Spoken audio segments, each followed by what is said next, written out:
This is Mina, and every morning she stops by her favorite coffee shop, The Haven, on her way to work. Like most customers, she doesn't always order the same items. Some days it's a simple cup of coffee for $4. On others, she may add a croissant for $3, and occasionally she treats herself to a full breakfast combo for $25. But this morning, as she approaches The Haven, she notices something. It's closed.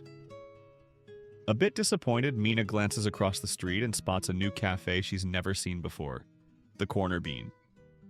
Curious, she decides to give it a try. As she walks in, the owner, Tim, with a confident smile, tells his wife, "You see that new customer?"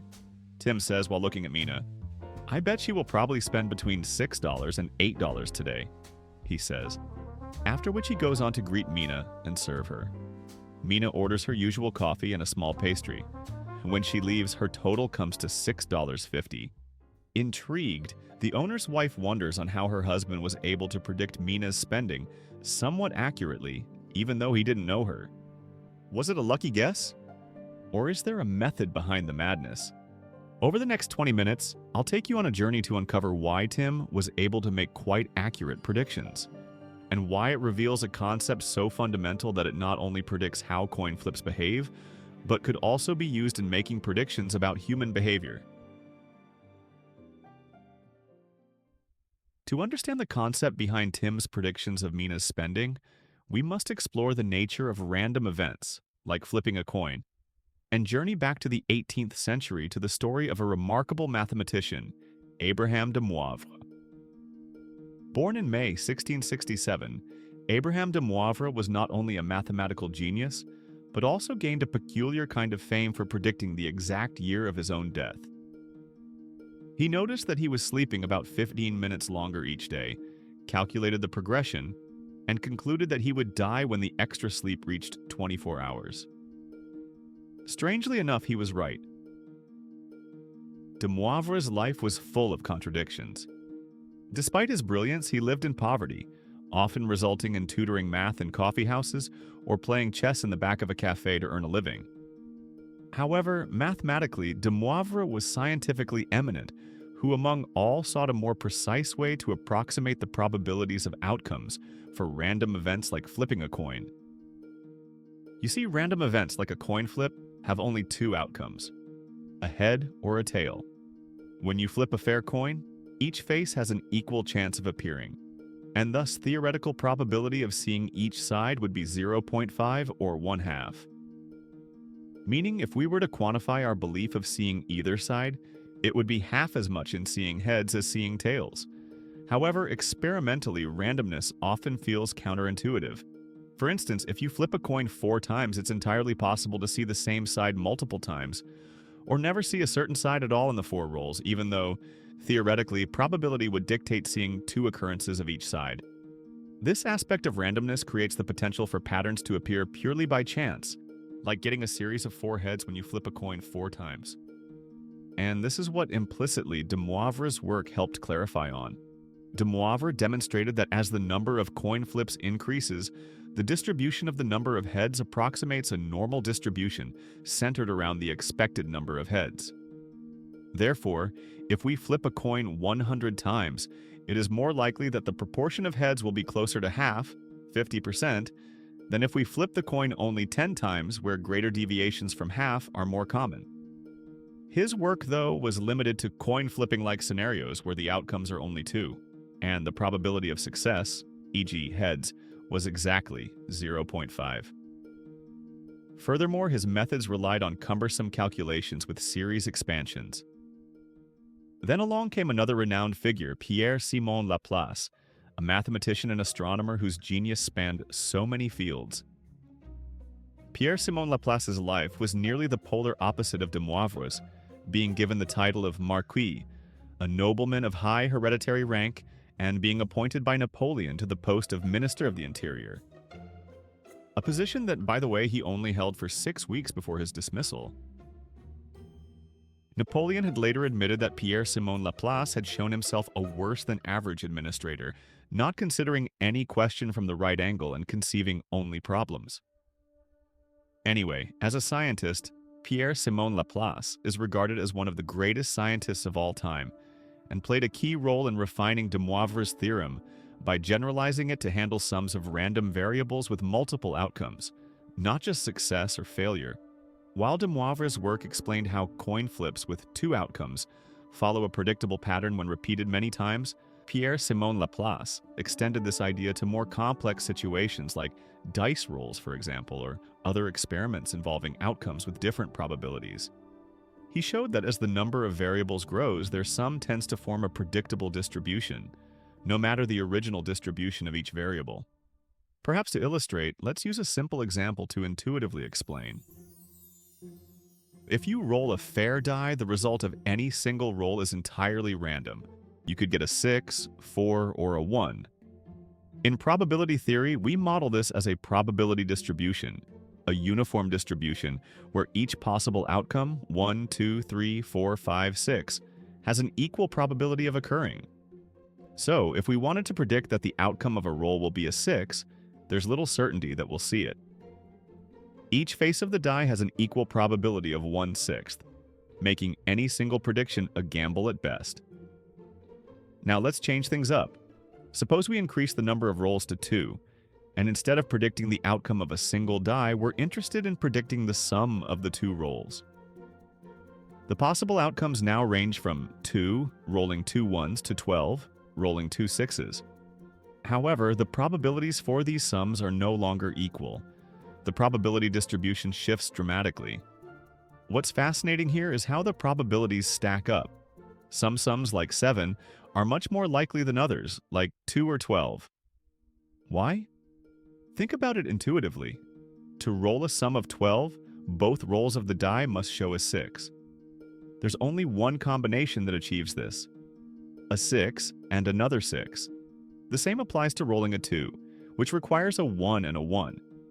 However, there are multiple combinations that can produce the sum 7, a 1 and a 6, a 2 and a 5, or a 3 and a 4, and so on. This makes rolling a 7 far more likely than rolling a 2 or 12. The same logic applies to other mid-range sums like 6 or 8, where more combinations exist to produce the result. So, if we were to make a bet, like in the beginning, our odds are better choosing a 7 than a 12. If we increase the number of rolls further, say, to 50, the possible outcomes range become 50 if all dice show 1, to 300 if all dice show 6. That's a massive range, but the probabilities of these sums are far from being evenly distributed and tend to be more and more predictable. As we roll more dice, the number of combinations leading to certain sums grows exponentially for mid-range values, while it remains limited for extreme values.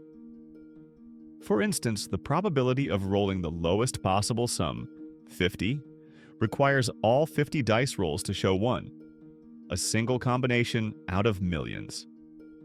Similarly, achieving the maximum sum of 300 requires all 50 dice rolls to show 6, which is just as rare. But for a mid-range sum like 175, there are countless ways this could occur.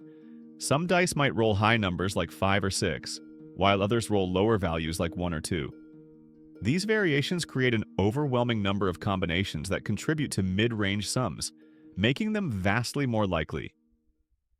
Side note, a nice fun way to find the most likely sum given a number of dice rolls is to get the expectation of a single roll. The expectation is just the mean of a single roll, which is the average outcome. For example, a standard 6-sided die has an expectation of 3.5. Then multiply it by the number of rolls and round to the nearest whole number. Therefore, the most likely sum of 2 rolls is 7.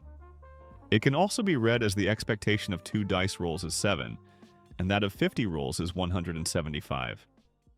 Anyway, as we increase the number of rolls, regardless of the fact that rolling a 650 times is possible, these extreme values are squashed more and more, and mid-range values are pronounced.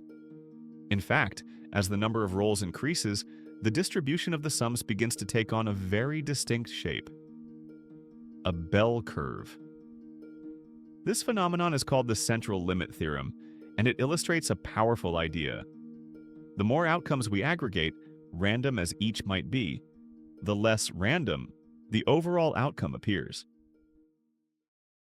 Let's see how we can apply the central limit theorem to human behavior.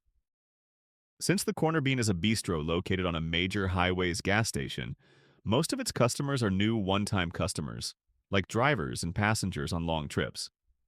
It has very few regulars, making it more challenging to predict individual spending patterns, as travelers may stop by for quick snacks, full meals, or just coffee, choices that vary with their hunger, time constraints, and even road conditions. The amount the next customer could spend feels almost random, like a coin flip or a die roll. We just do not know what value we will observe. For Tim, the owner of the Corner Bean, this creates a dilemma. How can he estimate how much each customer could spend?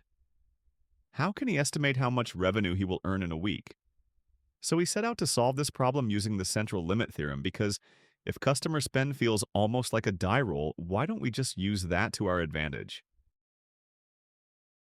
If he wanted to predict how much revenue he would earn from 100 customers in a week, or how much an average or random customer could spend, he could firstly record spending data for a week to build a representative sample of customer spending, say 5,000 transactions.